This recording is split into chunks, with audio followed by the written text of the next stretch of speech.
Welcome back, everybody. Today we have a special episode. We're gonna do a versus episode with two of the greatest financial advisors out there for the American people.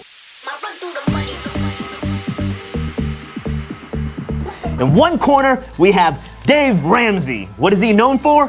For you to live debt-free. If you can't afford it, don't buy it. It doesn't matter if it's a car, a TV, a house, a boat, a vacation, whatever it is, if you can't pay cash, don't buy it. So Dave is also known for the snowball effect, the snowball debt payment effect, which is a strategy for you to pay off the smallest amount of debt, the smallest balance you have first, so that you can feel like you're achieving something. On the other hand, we have none other than the great Robert Kiyosaki, which I believe in this day and age, if you're serious about being an investor, an entrepreneur, I think everybody has heard of Robert Kiyosaki, the author of Rich Dad, Poor Dad, who emphasizes on using debt to make yourself wealthy. So without further ado, let's dive into it and see which one of these financial guru has the better strategy to help you make your next million. That said, let's go. Let's start off with Dave. So Dave has a really practical approach with his financial advice. If you can't afford it, don't buy it. Makes perfect practical sense. In fact, if more people followed this advice, the entire net worth of the average American citizen will be way higher than where it is today, right? Maybe. Let's take a look at it. Let's take a look at what defines net worth and how we actually get there. So with that approach, let's see what it would take for the average person who graduated from college to actually buy a property following Dave's methods. Well, let's think about this. Let's say you're a fresh college graduate, you finished 4 years of college, now you have some debt, right? Of course, you need student loans to go to college. Not everybody's gonna pay for college for you, right? Not all parents can afford that.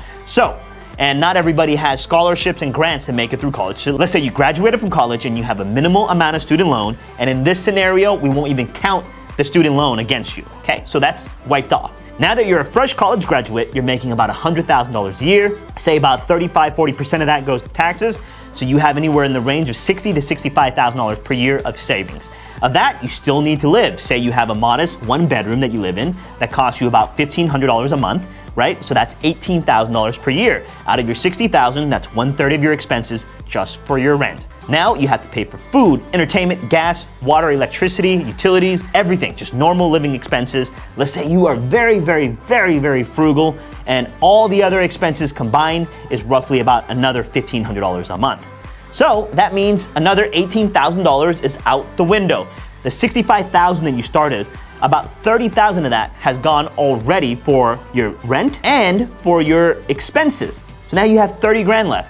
And let's just say the average property in America is about $300,000 right now. The average new construction. And now you have to pay for your living expenses, such as food, water, garbage, utilities, gas, whatever it takes for you to live in modern society. Say you're very conservative and you spend about $1,500 per month, okay?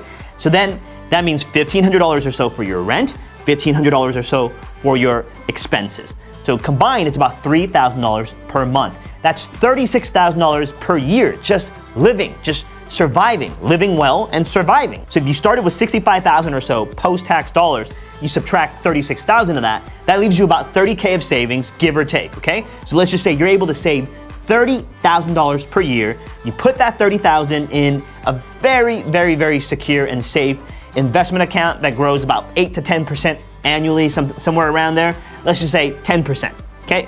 So that means you're making another 3 grand per year. So based off of Dave's strategy, you will need to save for about 10 years almost 10 years in order for you to buy your first property, your first owner-occupied property. Because you are not taking out any debt, you're not taking out a mortgage, you're not doing any of that. You're just paying it off cash. Is that okay? Maybe for some people that's okay. It's a really safe and conservative life. You're really not going to mess up, but you're also really not going to get ahead, right? So now let's take a look at how Robert Kiyosaki would approach this on the Rich Dad side. Robert Kiyosaki is all about using debt and using it wisely to leverage and to help you get ahead. So the way that Robert would structure this deal is, hey, you're a fresh college graduate, great. You graduated from college, it's a huge milestone. It's not necessary, but you did it, so I'm proud of you. So here's the next thing you're gonna do. You probably want a house, right? Because as soon as you purchase this asset, it is known that over time, real estate has always appreciated through all the ups and the downs. On average, if you look back for the last 100 years, the average appreciation for this country is about 4% annually, averaged. So, with that said, if you bought that exact same property day one and you went out there with absolutely no money, you use Robert's strategy and you go out and you find a property that's owner financed, 100% owner finance, very, very rare, but it's possible. You can do a lease to purchase, you can do many, many strategies to get your property even without a down payment. So you're the same fresh college graduate, you still have your 30 grand a year, you buy this property instead of paying rent, okay? Instead of paying rent, now you're financing your mortgage. Say the property is about 300 grand, you buy today. Now that property is averaging 4% annual returns on 300,000. How much is that, guys? That's about $12,000 returns, okay? On average of just appreciation. How does that compare to you saving 30 grand and putting it into the stock market or an ETF or whatever to the S&P 500 and getting about 10% back annually? On one hand, you're making 3 grand in the stock market. On the other hand, with real estate, you're making 12 grand on appreciation over time, annually. So this is the huge difference between the two. So I believe on the first category, okay? First category of debt leverage, as for your owner-occupied property, between the two, if you are wise, if you can control yourself, and if you can spend money wisely and not blow it and not use credit on things that don't matter, but you use credit or debt to buy assets that appreciate, the trophy this first round goes to Robert Kiyosaki. All right, so the next thing I want to talk about is the modern finance vehicle. For those of you who caught on and understand what I'm talking about, yes, I am talking about credit cards. There is a dumb way of using credit cards, and there's an intelligent way of using credit cards. Dave believes that you shouldn't be using credit cards at all, which is fair and practical advice. I think for a lot of people out there who has absolutely no self-discipline, they should not touch a credit card because the interest alone will absolutely obliterate you if you don't understand how to control yourself and how to actually utilize this, okay? Now, if you do and you understand the perks of credit cards, then by all means, use credit cards. It is the best modern financial invention that's ever created, and I'll explain why. You see, a lot of credit cards, if you are financially responsible, gives you so much perks that is worth way more than the annual fee that they're charging you. And secondly, the perks such as your cash back or your points is worth so much, and you can get that absolutely free. Absolutely free. If you pay off your balance in full every single month, you're not paying them a single penny in interest. So why do you not do that? So the next thing is, if you use a credit card, you're financially protected by that credit issuer, Visa or MasterCard.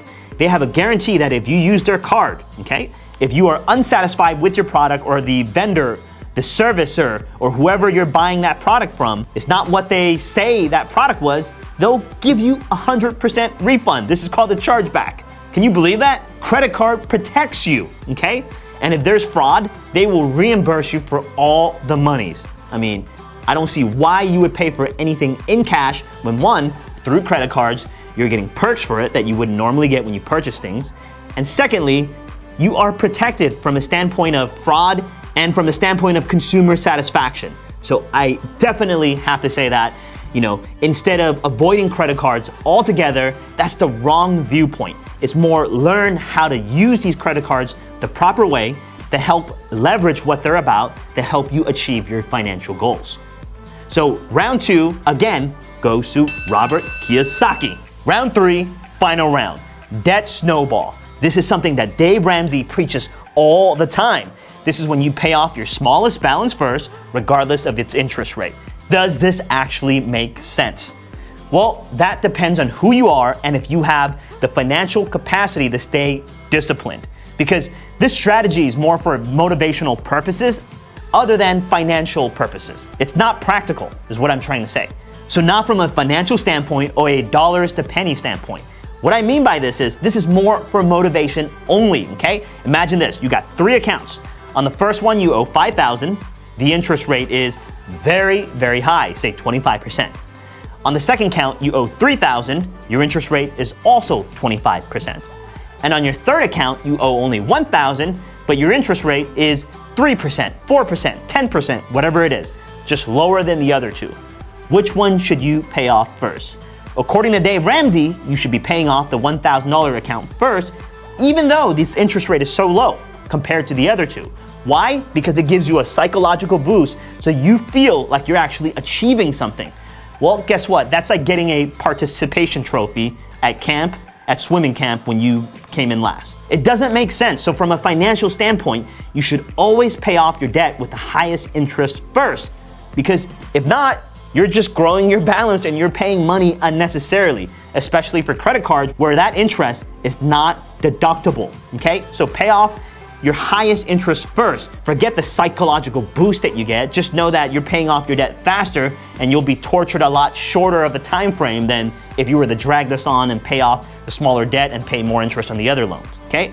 So even on the third category, this is exactly the opposite of what Robert teaches. He teaches you smart financial debt leverage, and if you leverage debt the right way, you can get ahead. So, round 3, I also give this round to Robert. Now, you guys might think, oh, this guy just hates Dave Ramsey. It's not true. I do not hate Dave Ramsey. I have a lot of respect for Dave Ramsey. He's built a great business, has a huge audience, but, I think that the message that he has is a little bit outdated. It's not modern, right? It's a little bit outdated. Not using credit is outdated. Credit has transformed significantly since when he first used it back in the 90s. A lot of these perks that they have now for credit today, in the modern day, didn't exist back then. Back then, people were still using traveler's checks and credit cards still have to go through these machines where you swipe them. So it's very difficult to keep track of all these perks. But with the modern age, with computer, with internet and all this,